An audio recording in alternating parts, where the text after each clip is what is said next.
Welcome to the Crispy Ear podcast. My name is Ellie Kerr. I'm the founding director of Merseyside Women of the Year.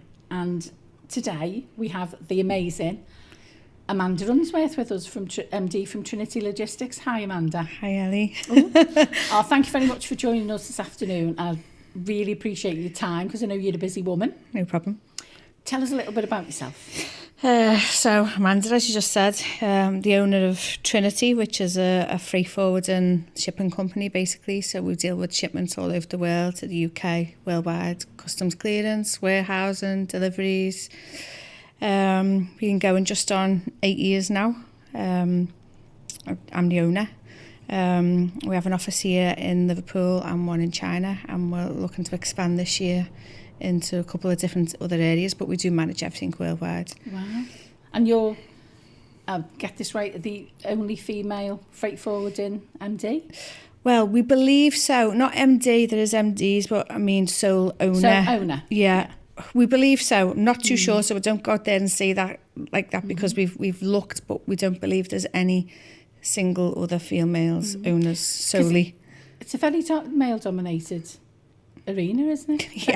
Yeah, it's definitely mostly men. Did you Man's start world. off as a docker? Yeah, started as a docker on Seaforth Quay down the road from where we are when I was 17. Yeah. Wow.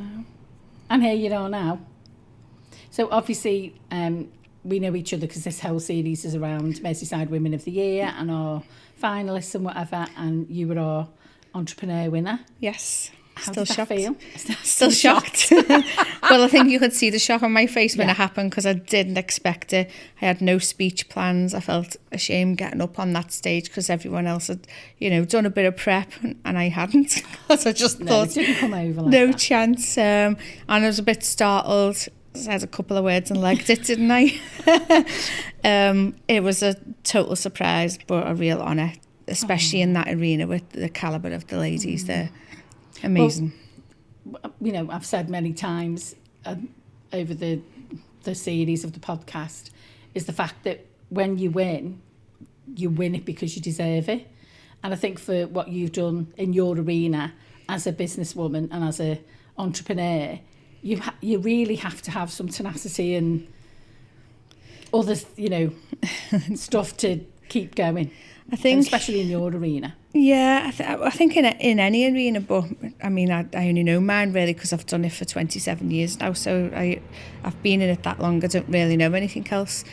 You have to fight the fight, and every day, and even before we were talking, what impacts the economy and the world, and what goes on, whether it's the dollar price, someone doing silly things, the oil prices, it really does impact our industry, and it tends to impact us before it'll impact the retailers because we'll see it first from the bookings in China and the factories. So yeah, it's very cutthroat.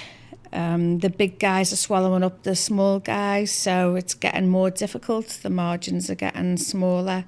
So the fight's I'd say it's getting harder now, but a little bit easier personally as a woman in the industry. But in terms of business, same as everybody, it's getting more difficult at the minute. Things are getting tighter. I know you've got a team around you now. What difference has that made? So the past year to two, I've made quite a few changes. I've promoted from within. So now I've got commercial director and operations director, which has allowed me to step back over the past 2 years to sort of get our name out there, to allow me to get out and network, spend more time with customers, but also focus more strategically on the business and where we want to go. Because I'm a bit of a control freak when it comes to the shipping angle and the customers, because I'm passionate about it. I love the industry. I love what we do. So to step back from physically doing the job, engaging with the customer every single day and letting someone else take the reins on that, it's been pretty difficult for me, but also needed to happen for me to drive the business forward in the way that I wanted to. So big learning curve. I'm still not easy every for me. Every day. Day. Yeah. But don't you take it into schools? Aren't you passionate about logistics and letting younger people know what the opportunities are. Very much so. We're sort of like the unsexy industry, I call it. Logistics touches everything, absolutely everything in the world, and every job, whether it's moving your pencil from A to B, your piece of paper. I'm just talking stuff that's on people's desks, really. But yeah, we go into schools trying to encourage people to look at it. The port and maritime is one of the biggest employing sectors in the city, and it's forgotten about. So we go into schools for career days, do talks. We go in and do different things at different schools. We're also in the middle of developing a book with animates, which this year is based on maritime, which I couldn't be prouder of, and we're very much involved in. And then a learning plan will go into schools on that as well, with a book, and it's going to go into every primary school in Liverpool. So yeah, we are very much trying to promote it, and also women into the industry as well, because it's changed so much. People think ship and logistics, you're a truck driver or a docker. But even gamers, for instance, people who like to sit gaming or make games, the ships now are controlled by joypads, joysticks. The cranes are controlled by remotely. So there's so much in there what you can do that people don't realise. It sounds like a case of that you can't be what you can't see. Exactly. I wouldn't even have figured that sort of like even it would be down to such tiny little skills, because the minute you say, a dockside or a logistics or whatever, you've got, the typical in your head. Yeah. Big burly fella, truck driver, driving a forklift truck, a very male-dominated industry, but it's good that you can give that wider prospects for it. Well, we get kids down to the port now. I think we should take you down as well. Oh, I'd love that. But it's plane, trains, automobiles and ships. It touches everything, and we drive past it every day, and you just don't realise, because you don't have to. No. You want something from the shops, you go to the shops, you buy your loaf of bread. We're doing this book around a pair of trainers for the kids, trying to get them thinking about where items come from. Because they're not made here, they're imported, but they'll just toddle off down to the local shop, go on at the mum's for the latest pair of trainers, and they just think it's there. So we're trying to educate them in something, in a way that they'll be able to resonate to and relate and say, oh yeah. But also it's good that you're getting them young into primary school. Well, we need to, because we're not getting enough people going into it. We've got a university here on our doorstep that's big and maritime. We've got Camel Airs, big and maritime. We were the biggest port in the world at one point. You've got a real history about it. And it's not spoken about anymore because times have changed. So yeah, very passionate about getting it in there. About encouraging women into it. So how can that change around that perspective around, so a woman would look at it and go, obviously you've run your own business, so it's just sort of, well, I can't leave to go and pick the kids up, or that family friendly, flexible kind of stuff. Well, I'm the only one in my business that doesn't pick the kids up or take them to school, so maybe the wrong person to ask. However, but you've enabled that to happen for your all team. my team do it, if they've got children, I'm very flexible. They'll, my two directors will do the school drop off, log on earlier, come in, and then go home. I don't. I need to change that and keep saying it. But times have changed, and men do it as well now. It's not just the women. Yeah. But we need to support each other in doing that, whether we're big, small, whatever. We need to do it, and it is changing. But there's so many jobs as well, and being a bit sexist, women are better at multitasking. So I find us better at handling the job and the pressures of what we have to do in shipping and logistics, because it changes so much. The wind blows, the port closes, you can't get your cargo off the ship, you can't get it off the port. You've got your end buyer wanting his cargo there, and you can't control it, other factors. So you've got to be quick thinking and multitask. So I think we are better. Well, I'm not going to agree. I'm not going to disagree with you, because I do think I think women have so many things to juggle, even before they get into work, and then once they're in work, I think it's just that natural carry on of those skills, isn't it? Yeah, and personality wise as well. I think sometimes they're just a bit calmer in dealing with it. I mean, not all of us, don't get me wrong. Yeah. I mean, some of my worst bosses were women. Yeah, oh no. So I've it's been not there. always about that. But you were talking about trying to get women into it. Yeah. I do feel strongly that we're better at doing that job, and would like to see more women. And we're breaking down barriers. I've seen more women in the middle management roles. You still don't see them in seniors. They're still very middle managers. You don't see them as the MDs or the big CEOs. It's still very much middle managers. So we need to get us to that next level. I think it's that changing, though, of the understanding. Yeah. Because it is quite patriarchal around sort of like, you come in at 8 o'clock in the morning and you don't leave until, 7 o'clock at night. But it doesn't necessarily mean that there's quality work being done. I've been there and seen it between those hours. But it's because to be seen at your desk or to be, and I always say that, those men that do that have got a wife at home. So that's the thing that, like, when you end up in those situations and you have that, it's like, actually what we need at home is a wife. Yeah, definitely, yeah. But also, the way times have changed, and COVID taught us a lot of this.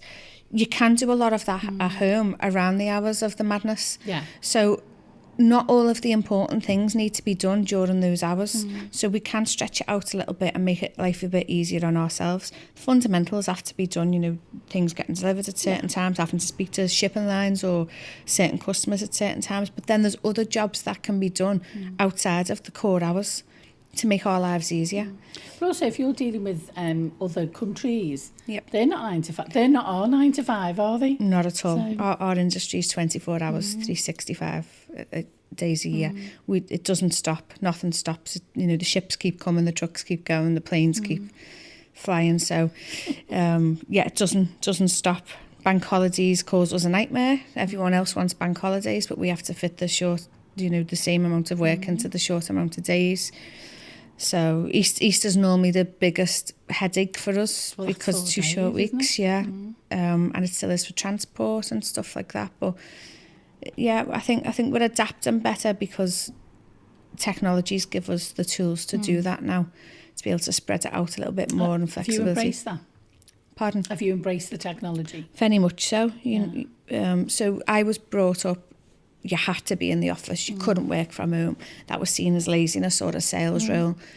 That's not the case anymore. Most of my staff, we work from the office, but if it's needed, you can work from home. They do the wraparounds with the school. And me personally, I like to be in the office. My brain doesn't work the same way sitting at home. I'll end up putting the washing on or doing something. But people are different, aren't they? Yeah. So, that we've changed our system, we've upgraded it, we're upgrading something else now, upgraded our systems, our computers to allow people to be able to do that.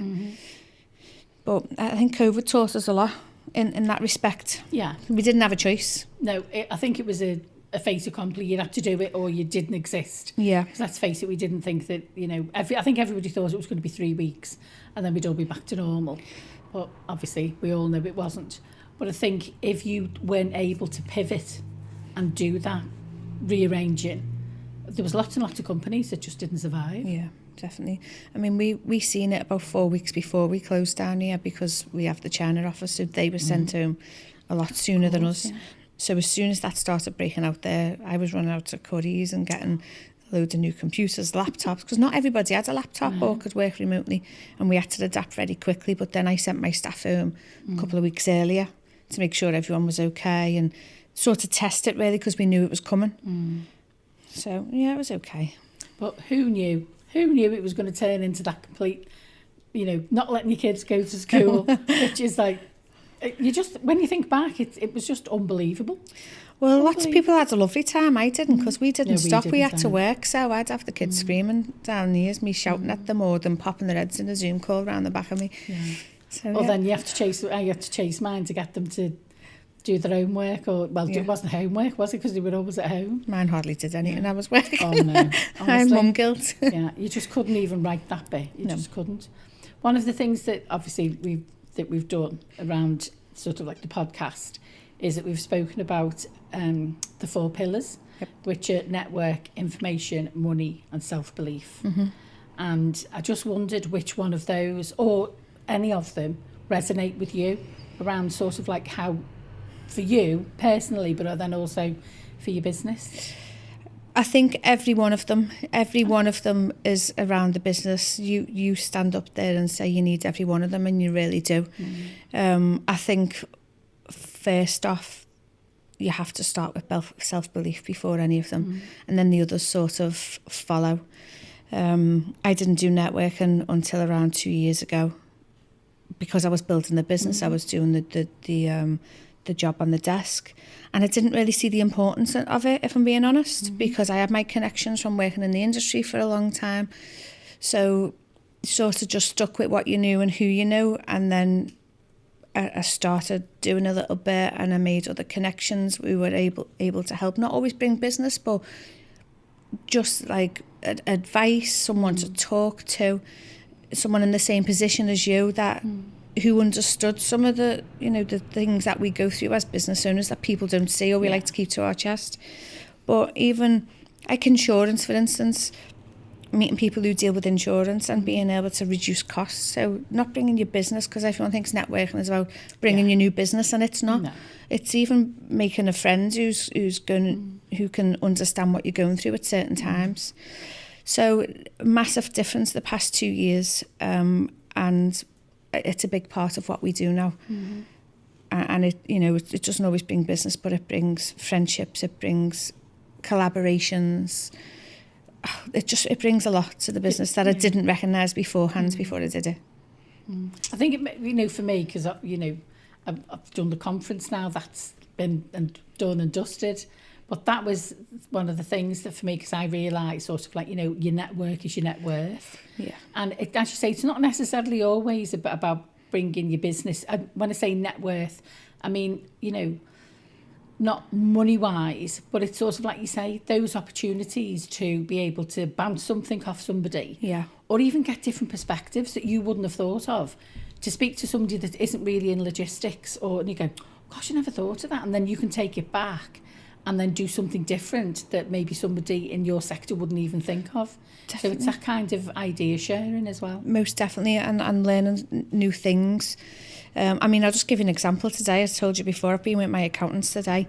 I switched my accountant last year. I'd been with the same one for a while. And just because I was changing the business, I thought, I'm just going to change. And I met my accountant through networking. And the difference I've had from the meeting today, where it was guidance, it's, look, we can do this, you can do this better, you're doing this really well. We need to do this, we need to look. It was like a breath of fresh air, and I was a bit like, whoa, you know, Trinity's 8 years old. I haven't had a meeting like this before where you're guiding me, saying we can do this better, this is going really well. How about this? We need to change. It was like a breath of fresh air. Had I not networked, I'd still, not that I'm not dissing my old accountant, but I'd still probably be with them because that's all I knew. Yeah. And I went with this company because the person that I met, I just got on with, and I liked what they were saying, and they weren't chasing me for business. We sort of become friends, and it's made a whole world of difference on my first sort of year end with them, and I'm a bit blown away by it, to be honest. But from networking. Yeah, but that makes a difference when you get that experience. Yeah. And sort of like, you know, you've built that relationship, but that comes from being able then to open up. Yep. And okay, you know, accountants are... it's always a difficult one, isn't it? Because, like, you know, it's either profits up or profits down, but then to be able to get that advice, so that like feeds into the information bit, because they're not just going, yeah, here's your accounts. They're then sort of helping you and looking at to be able to expand. Yeah, most definitely. It was like a breath of fresh air. But as I say, if I hadn't started networking as I did a couple of years ago and met some of these people along the way, and then people who use this accountant as well, who've gone, oh, they're brilliant and wherever, I'd have still been where it was. So yeah, and that goes for lots of other things, not just account, just many things. Well, people buy from people they know and they trust. Definitely. And I'm sure that goes into your business as well. Yeah. Because, you know, like you said before, it is very cutthroat, and you know, everybody's looking to make that difference to the customers that you serve, but a lot of it's got to do with personality, surely. Well, even I've had this conversation with one of my team today, actually. Even me procuring rates from the shipping lines where I buy my space on the ships, the rates are there or thereabouts now. I give the majority of my business to the shipping lines that I like because I have a relationship with them. You know, it's not just, oh, well, your rate's $2,000. It'll be, well, this is the service, and this, I can pick up the phone and speak to you if there's an issue, or we can talk about it. It is about the people and the person at the end of the phone, very much so, because you can go to anyone and have the same rate, but what comes more is the added value on top of that. It's that personal connection, isn't it? Yeah, and definitely. I think so many, even, you know, I think so many people don't value it, or they underestimate it. Because if you've got a really good relationship with somebody, you know, if you do that little bit extra, it's not just because you want to do a good job, because you do a good job, but then that comes back at you different ways, doesn't it? Yeah, and I think over the past few years, we've changed the way we do stuff, and it's gone more, it's all email, or it's all, you know, electronically done, and we're losing the ability to talk to people. And you see this with the youngsters coming through now. So I'm trying to drive home, pick up the phone and speak to people, because, you know, I had a phone call with one of my customers last week who I hadn't spoken to for a couple of weeks, and she's going through a really tough time, and I phoned her to talk about work, and she ended up telling me about her own life for 45 minutes. But that could have made her day, and she got it off her chest. But I know that next time she needs a shipment doing, she'll come to me, because she'll think of me rather than, oh, we're the same rate. It'll be, I took the time out to talk to her and see if she was okay. It's that personal connection though, isn't it? Yeah. My husband always says they should put me over the other side of the Russian lines. He said, because you'll be there 20 minutes and they'll tell you everything. But I think it is that. I think if you're a people person and you like people, you just must have this face that sort of like people think, and sometimes you're a bit aghast, aren't you? Like you say, you didn't ring her for that. Yeah. But she's felt comfortable enough to be able to let you know. Yeah, but that makes your relationships better. It does. Most definitely. It does. You know, I get it all the time. People that email you, I don't know them, you get a cold email, I just delete it. Because I think I don't know who you are. They don't work anymore. No. And I think very much the personal touch and speaking to people. And you can't beat this. No, definitely not. You can't beat eyeballing people and doing that personal thing. Yeah.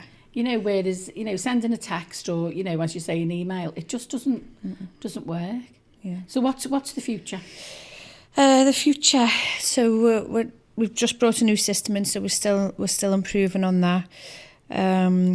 We want to grow a bit more.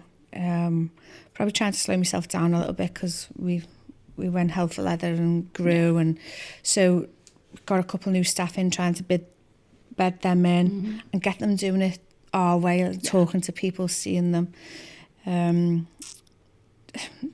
Don't know, so maybe we're looking at an office in another country as well. Wow. So looking to expand in July. I don't really want to give too much detail on that, but yeah, that will be happening in July. And just keep doing what we're doing, really. But yeah, we want to grow a bit, but not too much. We're not here to take over the world. That's not what we're about. But we want people to come to us and recognise us for being really great at what we do, and the people that we employ, and knowing what we do as well. But also getting involved in schools a bit more, doing a bit more. We do a lot with the community as well. We really believe in that, giving back to the community. Well, I was very lucky to be part of the Power of Women that you did, which was absolutely outstanding. So you're looking to do that again? Well, we weren't. It was supposed to be a one-off last year, then this year, and then we will be doing it again next year. Even on the day when I was running around like a headless chicken. Yeah, you never stopped. Four people came forward and said they wanted to be our sponsors for next year, which was just overwhelming. But the feedback we've had again is just been amazing, because it's not about one individual, and, you know, try and get a sense of community, and every penny that we raise goes back to a charity. So yeah, we're looking at that again. You're just a glutton for punishment. You really are. It was absolutely brilliant, and the impact it's had, and especially for the charity that you raised it for, Love Steph, was unbelievable. We didn't expect. We're still blown away. And I mean, on the morning of it, we dressed the room, and me and Sarah stood back. I was like, what the hell have we done here? Yeah, cause you look back at the room, and then you're like, oh God, I've got to get up there now. Is everyone going to turn up? Is it going to work? Are people going to enjoy it? It's such a worry. And it's such hard work as well, but we also enjoy doing it. Yeah. No, I don't know how you do it every year. It was fun. all those thoughts that you've just said, I have, honestly. But then when I've been lucky enough over, like, this course of these podcasts to sit opposite the most amazing finalists and the most amazing winners, that's the bit. And this has crystallised a lot for me, being able to do these podcasts. Yeah. And then, when you see somebody sort of like 2 or 3 years, like we're 15 this year, and then when you meet somebody 15 years ago that won one of our awards, it's just like, and they're telling you, this is what's happened, that's the bit that, makes the difference. And I'm sure the difference that you've made with the charity and what they've been able to do from that, with that money, it just fills up your love cup, doesn't it? It really does. So, I mean, the first one we done it with for Fighting to be Heard, and we thought, because that one raised 29,000, just on 29,000 as well, we thought we need to share it about a bit, really, because there's so many charities there that need a bit of helping hand, and we might do it a little bit differently next year, where we spread it out a bit more, because we didn't expect to raise that much. So we're talking about it now. We've got our first meeting with a potential sponsor on Friday, because they've come to us like, we really want this. So yeah, we will be doing it again. That's absolutely brilliant. So obviously this is called the Crispy Ear podcast. Yep. So one of the things that, if you had to go back and give your younger self a crispy ear, and that means that you'd tell it until your ear's crispy, what would that be? I think the main one for me would be, don't be so hard on yourself for taking some time out, because even still now, I don't take enough time off. I don't spend enough time doing things for me. I'm a bit of a workaholic, work, and then even the staff tell me if I do want to take a day off, I'm like, well, because I've got to do this and got to do that, and then I still work. Even on holiday, I still work. So yeah, take a bit more time out for yourself, because you do burn out, and I'm the worst one for it. So I think that would be my number one. And another one, which is probably a bit controversial, would be choose your friends wisely. Because people can get a bit mean when they see you doing a bit better. They're right there for you when you've got nothing and you're working all the hours and you're skint. But then, and it's hard. But then when they see you doing a little bit better, it can just choose your people around you wisely. You support people, and people who you trust with certain things as well. Yeah. I think it doesn't matter what you do, though. I call them haters and tasers. Yeah. You're always going to get your haters. Yeah. And the people are jealous. But I think then that's more of a reflection on them, is because, you've had the balls to do what you've done. You've pushed yourself. You've, not gone out. You have, and, you could have gone out but you thought, no, actually, do you know what? We'll do this. Instead of having a riot of a life. Yeah. And you go, well, no, do you know what? Put my nose to the grindstone and I'll make it work. I would say you have to choose your hard. And sometimes people don't like it. No, they're all right there. Though when you're skinting, you've got nothing, you're working 20 hours a day and stuff. And, I've seen that, and don't want to make this about that. But asking what I'd go back, it'd be give myself more time. I should still say that now, actually. Yeah, but that is hard as a mum, though, isn't it? Because you've got 2 girls. 2 girls, yeah. And it is hard. It's about being on Mummy Moon, and it's about 1 foot in Houston and 1 foot on Mummy Moon, and sometimes Houston takes an awful lot of your time. It does, but now they're a little bit older, that's why I try and have them involved in there at our events and stuff, because they were brilliant at the event, though, walking around with the pink hazard vests, the high vis and the hard hats, and the hard hats on. But they worked hard. Oh yeah, they will. They work hard. I mean, Connie's a little mini me. Grace is like, there's no way I'm doing what you do, Mum. But it's important to have them involved. But yeah, even today, that one still, don't feel so hard on yourself, giving yourself a bit of time. I still need to learn that. I still need to preach it to myself.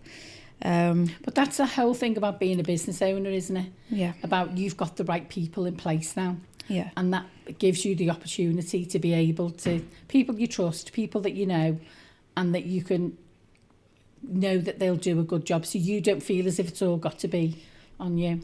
Well, I just had my first holiday last week for a week that I didn't work. I think I'd done 4 emails, and even that I got messages off my 2 directors, get off your emails, get off your phone. That's the first time in probably 27 years I've not really done it. Wow. So 4 emails in a week. Yeah, well, my phone didn't work either, so I could only get it in the lobby. But visions of you in the lobby now. Yeah, it was. But at the same time, they were like, everything's handled, and it was really nice to have that where even they were saying to me, you know, back off. And I've never had that before, so it's taken a long time, but it was nice. That is a mark of success, that, isn't it? To be able to like not have to have that pressure of thinking that if I don't do it, it won't be done right, but then also having that pressure of also on your nervous system that you don't. Well, the first 2 days I was having an absolute panic attack because my phone didn't work. I couldn't even call home to say to EA that my phone wasn't working, but not unworked. But then you can always get WhatsApp and emails when you connect to the Wi-Fi. So got a couple, but they were just like, I sent a couple, get off now. And I thought, you know what, it's nice for somebody to actually tell me what to do as well. And it was nice. So it was really. But that was also the universe giving you the sign to maybe step away. So, yeah. Oh, well, thank you so much for your time and coming to speak to me and anytime everything that you do, obviously, because the stuff that you've done for the community, and I know you've done other stuff as well that you're far too quiet to speak about, but what you've done for the charity and stuff, and also for being part of Watty, you've been absolutely amazing. Oh, thank you. It's a privilege. Thank you very much for your time. Thanks, Ellie. This is Ellie Kerr signing off from the Crispy Ear podcast. Thank you. Bye.